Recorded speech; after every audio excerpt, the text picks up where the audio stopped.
The Bible, rather than being a barrier to justice, actually tells us an amazing story of what justice looks like today.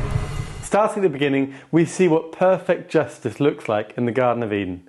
We see that a just world looks like three things: humans living in perfect relationship with God, with each other, and with nature. The Jewish tradition says that when these three things are in place, we will experience Shalom. Shalom is the justice, wholeness and well-being that flows from these right relationships. Now, we all want this, but we don't really see that in our world today. Why not? Well, one reason is a cultural movement called individualism. This is the idea that rather than seeing the world through the lens of what's best for our community, we instead should all be able to go through living life by what is best for me as an individual.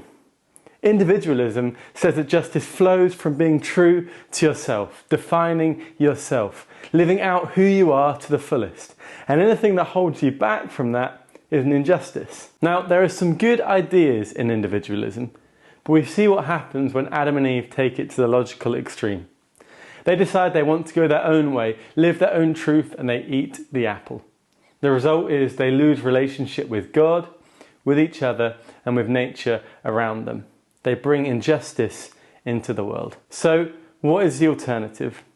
Well, the Bible tells us that when God created the world, it was like He was weaving a garment, taking individual threads of the universe and bringing them together to live in Shalom.